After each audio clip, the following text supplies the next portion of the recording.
Hello viewers, आज के video में हम देखेंगे कक्षा 9वीं हिंदी विषय के बारे में कि हिंदी विषय की आपकी कितनी बुक्स रहेगी, हिंदी व्याकरण का क्या सिलेबस रहेगा।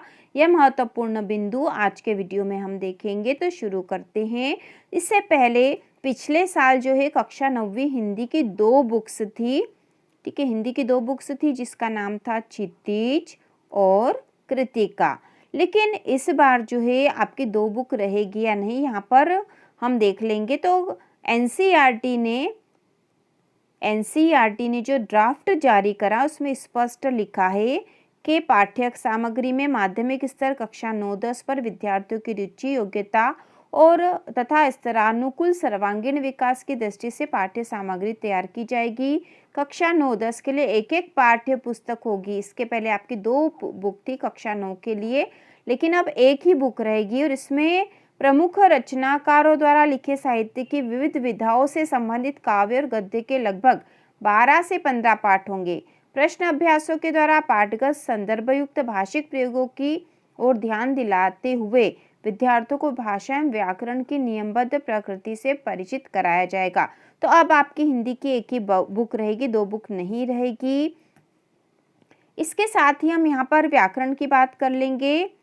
तो यहाँ पर जो लिखा है, विद्यार्थियों को मातृभाषा के संदर्भ में व्याकरण के विविध पक्षों का परिचय कक्षा 3 से ही मिलने लगता है। हिंदी भाषा में इन पक्षों और हिंदी की अपनी भाषागत विशिष्टताओं की चर्चा पाठ्य पुस्तक और अन्य शिक्षण सामग्री के संदर्भ में की जानी चाहिए।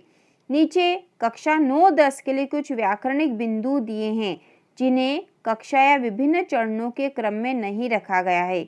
इनमें से कुछ व्याकरणिक बिंदुओं का परिचय कक्षा 6 से 8 के अंतर्गत कराया गया है। इनका उत्तरोत्तर विकास कक्षा 9-10 में बताया जाएगा। तो ये जो बिंदु दिए हैं ये आपका व्याकरण का कोर्स होगा। और यहाँ पर ये भी दे रखा, संरचना और अर्थ के स्तर पर भाषा की विशिष्टताओं की परिधि इन व्याकरणिक बिंदुओं से कहीं अधिक विस्तृत है। ये बिंदु इन विशिष्टताओं का संकेत भरे जिनकी चर्चा पाठ के सह संदर्भ में और विद्यार्थियों के आसपास उपलब्ध भाषाई परिवेश को ध्यान में रखते हुए की जानी चाहिए। तो पाठ के संदर्भ में भी ये व्याकरण जुड़ा हुआ रहेगा और वे व्याकरण के बिंदु जो दे रखे हैं वो हैं कक्षा 9-10 के लिए व्याकरण के बिंदु तो 9 में भी रहेंगे और ये 10 में भी रहेंगे, मतलब 10वीं और 9वीं दोनों में ही रहेंगे।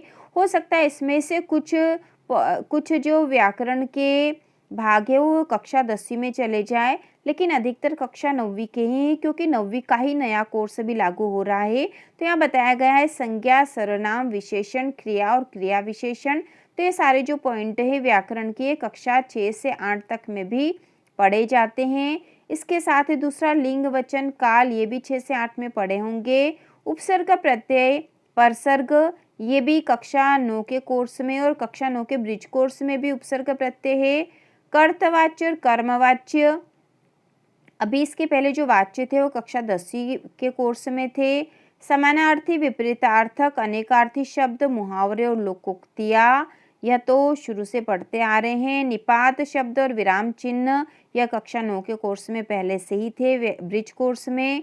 और ब्रिज कोर्स कक्षा 9 का जो ब्रिज कोर्स है उसकी पूरी तैयारी चैनल पर होने वाली है। इसके साथ यहाँ अलंकार दे रखे हैं जिसमें उपमा, अनुप्रास, मानवीकरण, उत्प्रेक्षा, रूपक, विरोधाभास, प्रतीक और बिंब आदि। तो इसमें से कुछ व्याकरण के जो बिंदु है वह कक्षा 10वीं के रहेंगे और कुछ 9वीं के रहेंगे। तो ये कक्षा 9वीं का हमने देख लिया है। व्याकरण के सारे जो महत्वपूर्ण बिंदु है कौन कौन से रहेंगे और इसी के अनुसार आपकी बुक में भी व्याकरण के बिंदु आएंगे। तो इसके साथ हम यह भी बता देते हैं कि कक्षा 9वीं की नई बुक आने वाली है। इस बार कक्षा 9वीं हिंदी की एक ही बुक रहेगी, 2 बुक नहीं रहेगी। और व्याकरण भी परिवर्तित हो सकता है कुछ, और व्याकरण में क्या क्या पॉइंट रहेंगे यह तो हमने देख ही लिए हैं। तो इसी प्रकार के और वीडियो देखने के लिए, कक्षा 9वीं की संपूर्ण तैयारी करने के लिए चैनल को सब्सक्राइब कीजिए।